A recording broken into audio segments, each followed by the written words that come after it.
deal with serigraphy printing, which is silkscreen printing, at Montana State University, where I got my Bachelor of Arts in K-12 education back in 1981.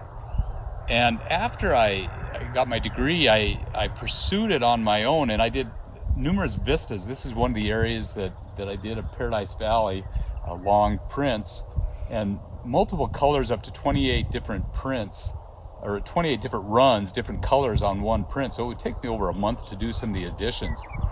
But I enjoyed this area because I've been on most of these peaks, and also the evening is very magical with the changing light, the shadows of the mountains casting across the snowfields, the pinks, the yellows, the oranges, the reds that occur. It made for interesting color blends and very, very kind of moody type images, but something that I can relate to in what I created. So where I stand here right now, it brings back a lot of memories from being on the various peaks here, and I'm glad to share it.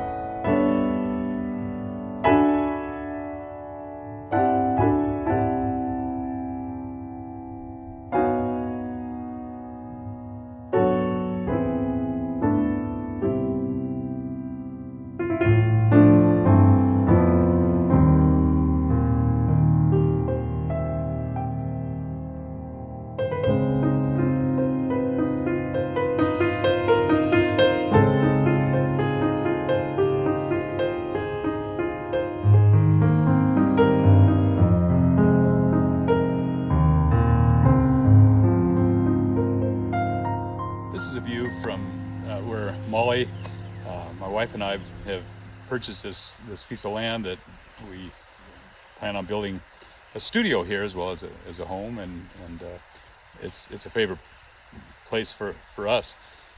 One of the questions I get asked that I wanted to talk about briefly is, do I enjoy plein air painting? And plein air painting is very rewarding, and I think it keeps an artist in tune with what they see. But I also feel one of the benefits of doing plein air paintings is you understand the composition, you understand the layout and what's there. But then when you take it back to the studio, it's nice to use your memory and almost imagination to go ahead and add to what you've seen. I remember one particular person came to the house one night, this is many years ago, and said, Paul, you have to see Paradise Valley tonight. It's exactly like one of your paintings. And it makes me feel good when a painting I've created touches the soul of somebody else and makes a connection with somebody else.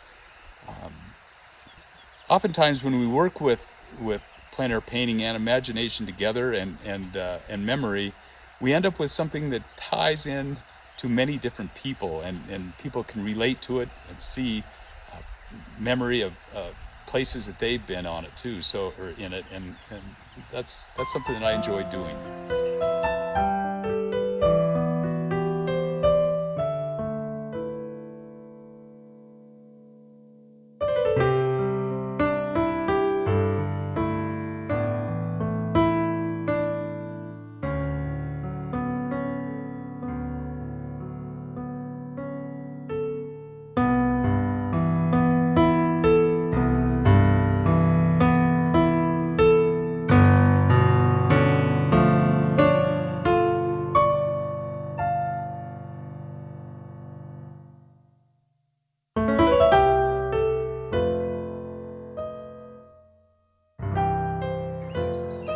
The mountain behind me is one of my favorite mountains, and this is a view that I see out of the land that I own in Paradise Valley, the few acres that I do own. It's Black Mountain, and I remember in 1975 of climbing to the top with a couple other friends and camping on top, and I try to relate this to areas in the Bighorns that I've been to, and one of my favorite areas in the Bighorns is around the Cloud Peak area and Wilderness Basin, where it's very rugged. And I've done a great deal of hiking through that country and quite a bit of painting in there also. So as I look at a landscape and come back to my roots here in Montana, now where I'm living in Livingston, I often draw the parallels between the two environments I've been. For I spent over 30 years in the Bighorns, from the foothills to the peaks, and I see such a similarity with the landscape. working from memory has been a big part of my work, and I know Paul Gauguin talks about the importance of working from memory. This is one of the areas that I relate to a great deal.